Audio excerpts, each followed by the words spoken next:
प्रिय विद्यार्थियों, मैं सुनील प्रभाकर हमारे YouTube चैनल प्रभाकर क्लासेज पर आपका हार्दिक स्वागत करता हूं। शुद्ध वर्तनी का हमारा उपविषय चल रहा है और उसी को मैं आगे बढ़ा रहा हूं।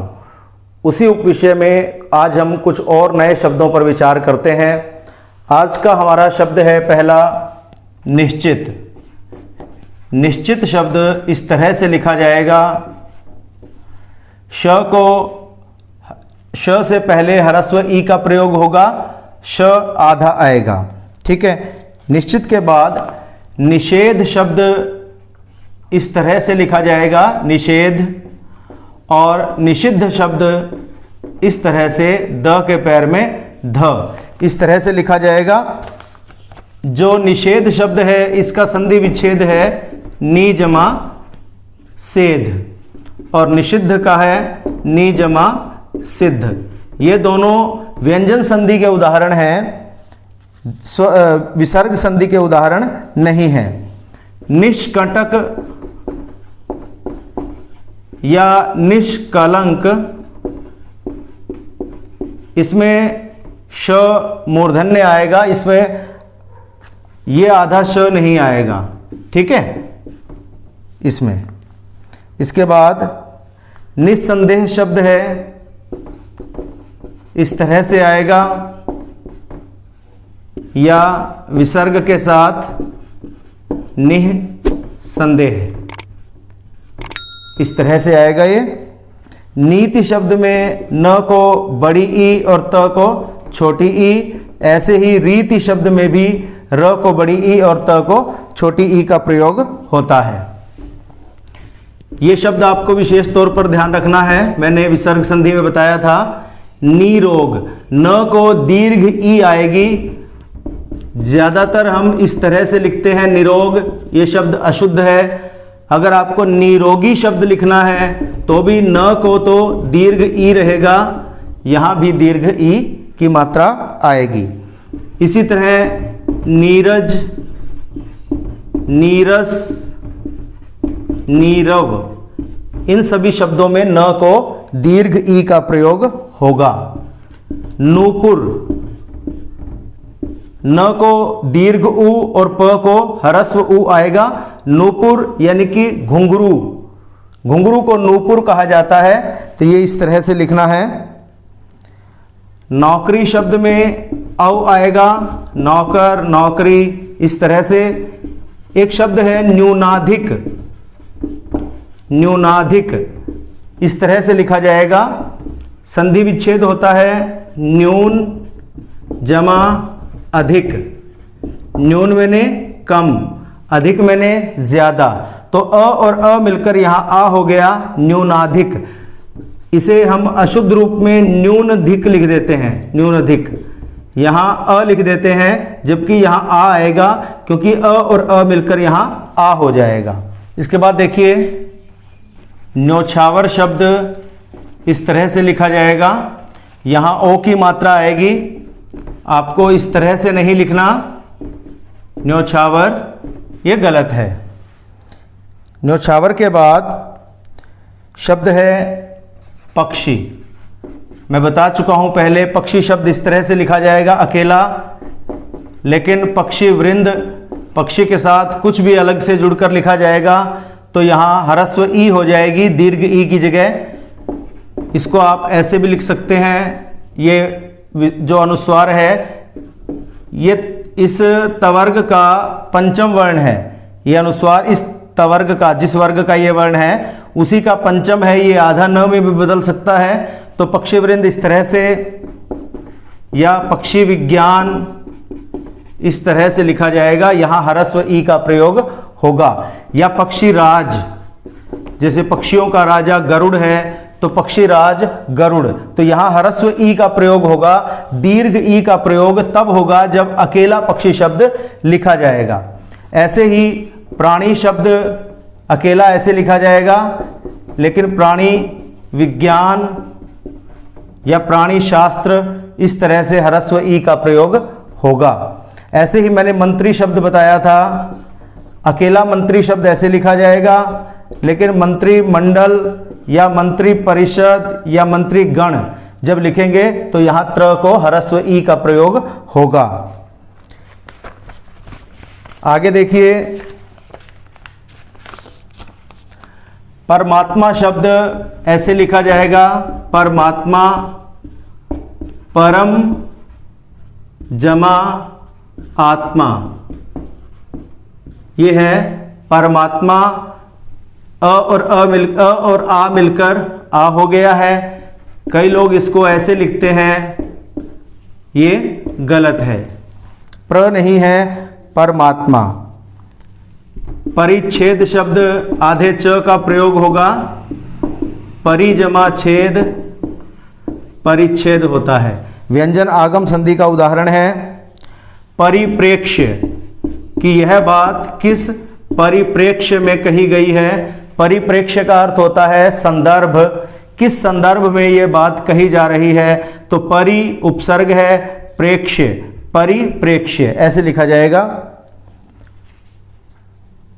परिश्रम शब्द परिश्रम इस तरह से लिखा जाएगा। श्रम शब्द में परि उपसर्ग लग गया, परिश्रम बन गया।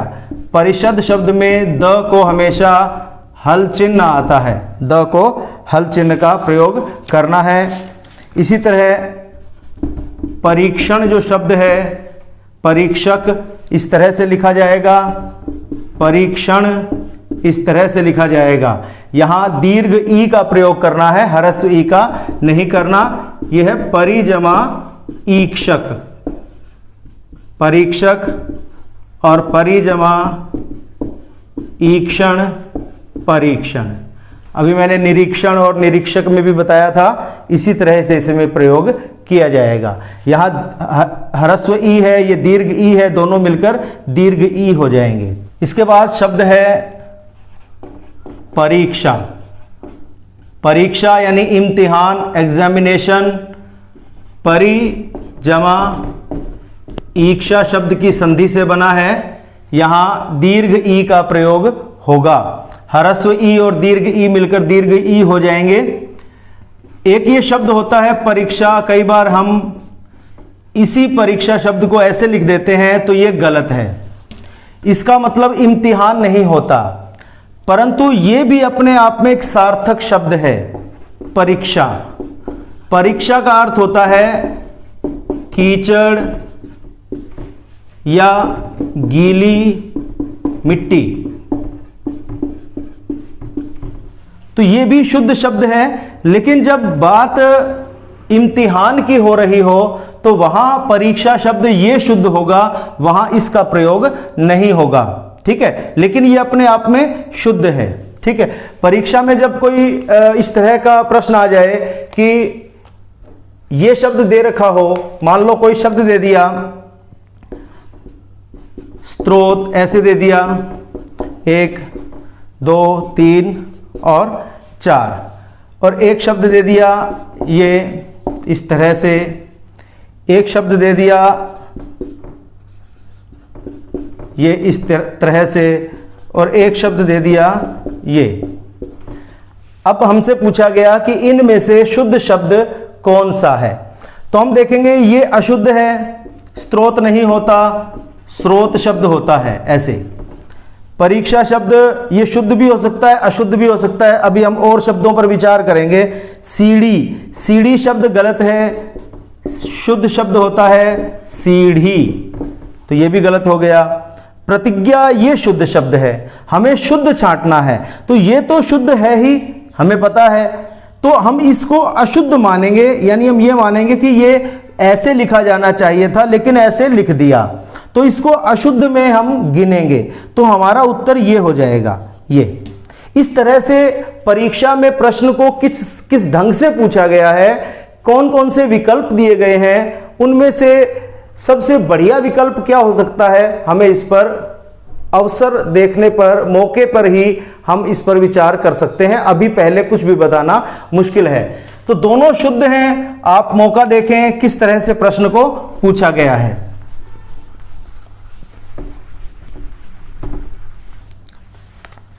आगे शब्द है पर्वतीय इस तरह से लिखा जाएगा। पर्वत शब्द में ई प्रत्यय जुड़ा है, बड़ी ई, तो यहां बड़ी ई आ जाएगी, यहां आपको ह्रस्व ई नहीं लगानी। पश्चिम शब्द इस तरह से लिखा जाएगा, ठीक है, श आधा होगा और यहां ई की मात्रा इससे पहले आएगी। 5 शब्द में चंद्र बिंदु लगाना है, 5 वहां लिखना है, तो यहां तो चंद्र बिंदु आएगा ही, वा के ऊपर भी चंद्र बिंदु आपको लगाना है। पारलौकिक शब्द होता है परलोक जमा इक, पारलौकिक इस तरह से, ठीक है। पारितोषिक, पारितोषिक ये शब्द होता है परितोष। परितोष मैंने इनाम या संतुष्टि। परितोष शब्द में इक प्रत्यय जोड़कर पारितोषिक, प से पा हो जाता है। इसी तरह से पारिवारिक शब्द बनता है, पारिवारिक मामला, तो परिवार शब्द में इक प्रत्यय जुड़ेगा तो ये प से पा हो जाएगा, पारिवारिक शब्द होता है, पारिवारिक कोई शब्द नहीं है। पीतांबर शब्द है, ऐसे आएगा, प को दीर्घ ई आएगी। यहां आप इस अनुस्वार को इसके पंचम में भी बदल सकते हैं, ऐसे लिख सकते हैं पीतांबर। इसका संधि विच्छेद होता है पीत जमा अंबर। पीला है वस्त्र जिसका, अर्थात कृष्ण। कृष्ण को या विष्णु को पीतांबर कहा जाता है। अंबर मैंने वस्त्र भी होता है, आकाश भी होता है, लेकिन यहां अंबर का अर्थ है वस्त्र। पुण्य शब्द ऐसे लिखना है, ण लगेगा। उसके बाद इस शब्द पर विचार करें, पुनर्वलोकन। बहुत ध्यान से देखें, इस शब्द को अशुद्ध रूप में यहां आ लिखा जाता है, ऐसे लिख देते हैं पुनरावलोकन। बोलते भी हम ऐसे ही हैं, पुनरावलोकन। गलत है। क्यों गलत है? क्योंकि ये शब्द बना है पुनः जमा अवलोकन, इस तरह से। तो विसर्ग आधे र में बदलता है, आधे र में अ जुड़ता है, तो र पूरा हो जाता है। यहां आ होगा तो यहां आ आएगा। ये हम भ्रम से ही, भ्रम के कारण शुरू से ही पुनरावलोकन शब्द बोलते आ रहे हैं, लिखते आ रहे हैं, जबकि यह शब्द होता है पुनर्वलोकन, ठीक है। पुनरुक्ति, पुनरुक्ति इस तरह से आएगा, पुनः जमा उक्ति। विसर्ग आधे र में बदलेगा, आधे र में उ जुड़ेगा, छोटा उ, तो पुनरुक्ति बन जाएगा। इसी तरह से पुनरावृत्ति, पुनरावृत्ति, पुनः जमा आवृत्ति। अब यहां आप देखिए, यहां आ है तो विसर्ग आधे र में बदला, उसमें आ जुड़ गया तो रा हो गया। अब रा इसलिए हुआ है क्योंकि यहां आ था। यहां जब आ है ही नहीं तो यहां रा नहीं होगा, यहां र होगा।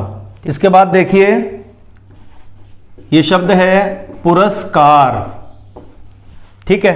दो बातें ध्यान रखनी है, एक तो ये पुरस्कार नहीं है, श नहीं है।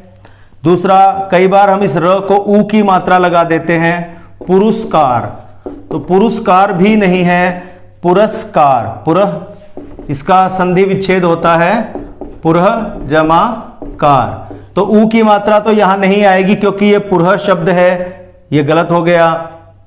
और विसर्ग से पहले अ या आ हो, बाद में क या प व्यंजन आ जाए तो विसर्ग आदेश स में बदलता है, जैसे नमः जमाकार नमस्कार हुआ था, उस तरह से, ठीक है। इसके बाद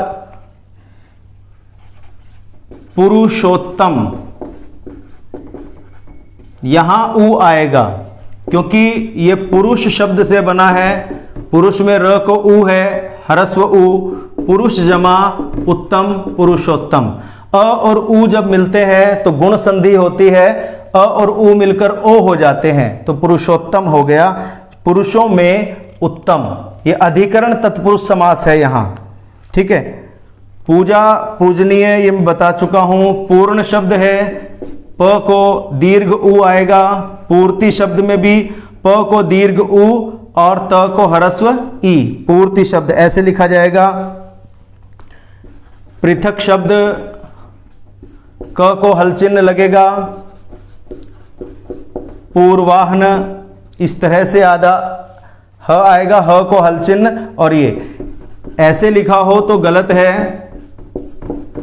इसके अलावा एक रूप में और लिखा जा सकता है, क्योंकि ह आधा है न पूरा है, तो यहाँ ह के पैर में न को लिखा जा सकता है। जैसे यहाँ ह लिखा और यहाँ इस तरह से न लिख दिया। ये दोनों रूप शुद्ध हैं। इसके अलावा कोई भी रूप होगा तो वह अशुद्ध होगा। ठीक है। इसके बाद पृथ्वी शब्द, ये तो शुद्ध है ही, हम हमेशा से लिखते आए हैं पृथ्वी।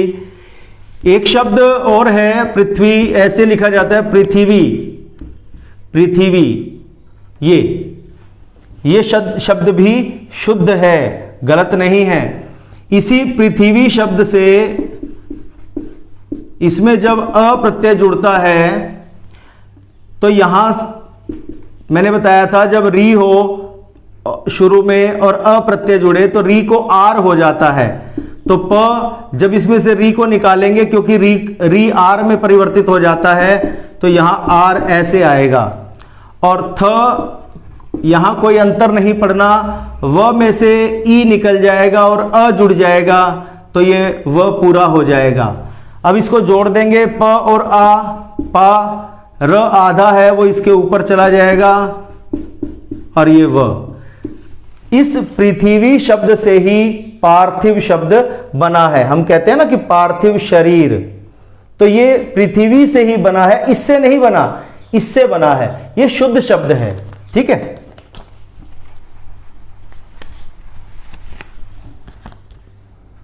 इसके बाद पोषक, पोषण, पालन पोषण, पोषण करने वाला, पोषक, इस तरह से लिखा जाएगा। दोनों में ये श मूर्धन्य आएगा, और पोशाक, इसमें ये तालव्य श का प्रयोग होगा। प्रकृति ऐसे आएगा, हम इसको बोलते हैं प्रकृति। तो प्रकृति नहीं होता, प के पैर में र, प्रकृ, ये क्री है, प्रकृति। ठीक है, प्रकृति। और जब प्रकृति में इक प्रत्यय जुड़ता है तो ये प्राकृतिक हो जाता है। ठीक है, ये भी शुद्ध है, ये भी शुद्ध है। इक प्रत्यय लगने के बाद ऐसा हो जाएगा। उसके बाद प्रणाम ऐसे लिखा जाएगा, प्रजमा नाम की संधि से बना है प्रणाम शब्द। प्रतिज्ञा ऐसे लिखा जाएगा, प्रतिद्वंद्वी, प्रतिद्वंद्वी। जैसे द्वंद्व लिखा जाता है, द के पैर में व, ऊपर अनुस्वार, फिर द के पैर में व, और ये ई की मात्रा, प्रतिद्वंद्वी ऐसे लिखा जाएगा। हम इसको बोलते हैं प्रतिद्वंदी, द्वंदी, द पे खत्म कर देते हैं, तो दी नहीं है, द्वि है, प्रतिद्वंद्वी, ये आपको ध्यान रखना है। प्रतीक शब्द है, बड़ी ई आएगी। प्रतीक्षा शब्द है, बड़ी ई आएगी। प्रतिमा शब्द है तो छोटी ई आएगी। प्रतिभा शब्द है तो छोटी ई आएगी। ठीक है, हालांकि इसमें भी छोटी ई होती है, प्रति जमा इक, ये ई मिलकर बड़ी ई हो गई, और ये भी छोटी है, प्रति जमा ईक्षा, प्रतीक्षा। ठीक है, ये सब में प्रति उपसर्ग है, इसमें भी, इसमें भी, इसमें भी, इसमें भी, और इनमें भी। ठीक है, तो ये सब प्रति उपसर्ग से बने हैं। कहीं संधि से वो ई ह्रस्व से दीर्घ हो गया है। आगे देखिए, शब्द है प्रत्यर्पण। प्रति जमा अर्पण, यण संधि है, ई के बाद भिन्न स्वर आ गया, यण संधि का नियम लागू होगा। ई को आधे य में बदलेंगे तो त आधा हो जाएगा, आधे य में अ जुड़ेगा तो य पूरा हो जाएगा। प्रति जमा अर्पण प्रत्यर्पण बनेगा। अगर हम इसको प्रत्यार्पण लिख देंगे तो गलत हो जाएगा। देखो, एक शब्द है शिवार्पण, ये सही है। कृष्णार्पण, ये सही है। यहां आ आएगा, प से पहले यहां आ आएगा। क्यों? क्योंकि ये शिव जमा अर्पण है, ऐसे। तो यहां अ और अ मिलकर आ हो गया। ये कृष्ण जमा अर्पण है, तो यहां अ और अ मिलकर आ हो गया। लेकिन यहां आ नहीं हो सकता, ये गलत है, क्योंकि यहां ई के बाद भिन्न स्वर आ रहा है। त आधा होगा, ई य में बदलेगा, य में अ जुड़ेगा, तो य पूरा हो जाएगा। ठीक है।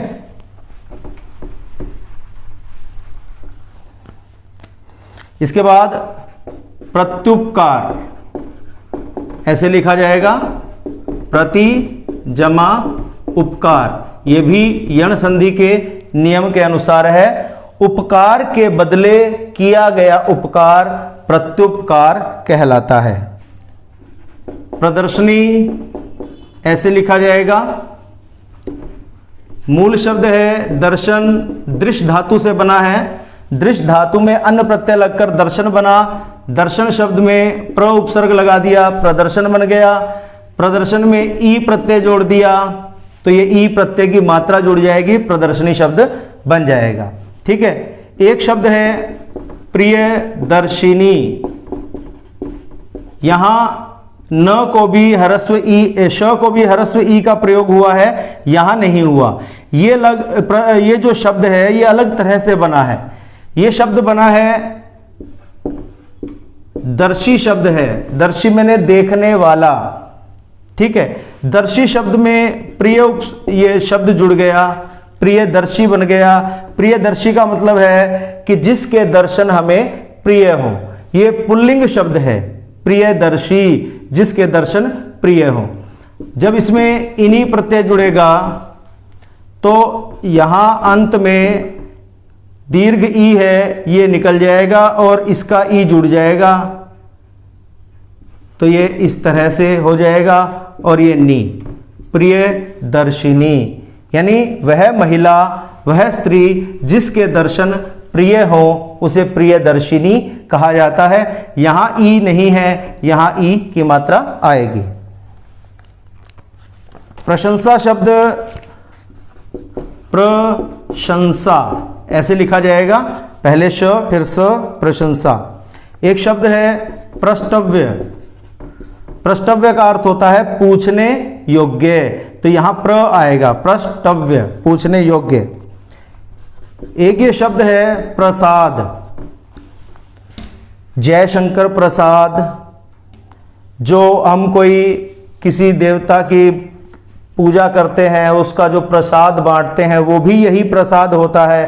प्रसाद का अर्थ होता है कृपा, यानी कि भगवान की कृपा उस एक वस्तु के रूप में है जो हम सबको प्रसाद के रूप में दे रहे हैं, तो ये प्रसाद होता है। इसको हम अशुद्ध रूप में ऐसे लिख देते हैं या बोल देते हैं प्रसाद, तो प्रसाद कोई शब्द नहीं है, अशुद्ध है, ये ध्यान रखें। प्रसाद ही शब्द होता है। या एक शब्द होता है प्रासाद, ये अलग शब्द है।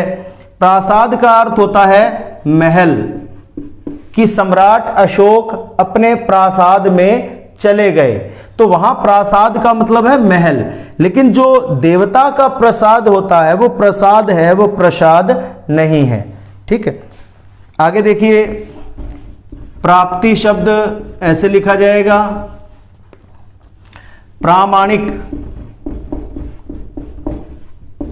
प्रमाण शब्द में इक प्रत्यय जुड़ गया तो प्र से प्रा हो गया, प्रामाणिक। प्रार्थना, यहां दो र हैं, एक र ये है और एक र ये है, तो हमें दोनों ही बोलने हैं। प्रार, ये प्रा, ये र, प्रार्थना, ऐसे बोलेंगे प्रार्थना। हम क्या करते हैं, लिख देते हैं तो शुद्ध, लेकिन बोलते हैं ऐसे, प्रार्थना। हम कहते हैं सभी बच्चे प्रार्थना के लिए खड़े हो जाएं, तो प्रार्थना स्थल पर पहुंच जाएं, तो प्रार्थना नहीं, प्रार्थना। ये शब्द होता है प्र जमा अर्थना। ये जो यहाँ र में अ है, अ और अ मिलकर आ हो जाता है तो ये प्रा बन जाता है, और ये थ और ना, ये प्रार्थना, इस तरह से होता है। प्रेरणा शब्द ऐसे होता है, प्रेरणा, प्रेरणा। कई बार हम इसको ऐसे लिख देते हैं, सॉरी, ऐसे, कई बार इसको ऐसे लिख देते हैं प्रेरणा, ये बन गया प्रेरणा, रेणा नहीं है, प्रेर, तो प्रेरणा। आप देखें कैसे बोला जाता है और कैसे लिखा जाता है। इसके बाद प्रीति शब्द है, प्रीति मैंने प्रेम, प्यार, ह्रस्व ई का प्रयोग होगा यहां और यहां दीर्घ ई का प्रयोग होगा। नीति, रीति, प्रीति, सब में पहले बड़ी ई और बाद में छोटी ई आती है। प्रासंगिक शब्द है, प्रसंग शब्द में इक प्रत्यय जुड़ा है तो प्र से प्रा हो जाएगा, प्रासंगिक शब्द बन जाएगा। प्रौढ़, प्रौढ़ मैंने अडल्ट, प्रौढ़ शिक्षा, अडल्ट एजुकेशन, प्रौढ़ शब्द इस तरह से लिखा जाएगा। इसका संधि विच्छेद होता है प्र जमा ऊढ़। ये अपवाद के नियम में मैंने आपको बताया था, अपवाद के उदाहरण में प्र जमा ऊढ़ प्रौढ़, जहां यह बताया था अक्ष जमा ऊहिनी, अक्षोहिणी होता है। वैसे तो अ और उ मिलकर ओ बनता है, लेकिन यहां अ और उ मिलकर औ बन रहा है, यह अपवाद का उदाहरण है। अब अंत में आप देखिए दो शब्द, बेफालतू और बेफिजूल। यहां नुक्ता आएगा, यहां नुक्ता आएगा, यहां नुक्ता आएगा, ये तो ठीक है। ये दोनों शब्द मैंने जो लिखे हैं दोनों अशुद्ध हैं, ये गलत है, ये भी गलत है। क्यों गलत है? क्योंकि फालतू और फिजूल इन दोनों शब्दों के साथ बे उपसर्ग नहीं लग सकता, इसका अर्थ नहीं बनता। क्यों? क्योंकि फालतू का मतलब होता है जो काम का नहीं होता। बेफालतू, बे जो उपसर्ग है अरबी फारसी का उपसर्ग है, बे उपसर्ग का मतलब होता है रहित, अभाव। जैसे बेकार, काम का अभाव, बेरोजगार, रोजगार का अभाव, बेहया, हया, हया मैंने शर्म, शर्म का अभाव, बेनकाब, नकाब का न होना। तो बेफालतू यानी फालतू का जो न हो, फालतू का न हो इसका मतलब काम का हुआ, तो लेकिन काम का नहीं होता। हमें यहां इस शब्द का प्रयोग करना चाहिए फालतू, कि वह फालतू के कामों में लगा रहता है। हमें यह नहीं कहना चाहिए वह बेफालतू के काम करता है। बेफालतू के काम का मतलब है कि जो फालतू के ना हो यानी काम के हो, तो फिर तो ठीक है। तो ये सही है, ये गलत है। बेफिजूल नहीं, फिजूल। हमें यूं कहना चाहिए कि फिजूल की बातें मत करो, फिजूल के काम में मत लगो। हमें यह नहीं कहना चाहिए बेफिजूल, ठीक है। तो फिजूल और फालतू इन दो शब्दों के साथ बे उपसर्ग का प्रयोग गलत है। यह प्रश्न एक बार एस्टेट में आया हुआ है, उसमें प्रश्न पूछा गया था कि इनमें से किस शब्द में बे उपसर्ग का अनावश्यक प्रयोग किया गया है। वहां 3 शब्द सही दे रखे थे और एक इन दोनों में से एक दे रखा था और वही इसका उत्तर था। तो ध्यान रखें, इस तरह से आपको ये शब्दों को करना है। तो प्रिय विद्यार्थियों, आज का शुद्ध वर्तनी का ये उपविषय मैं यहीं समाप्त करता हूं और अगली वीडियो में नए शब्दों के साथ फिर मिलते हैं। धन्यवाद।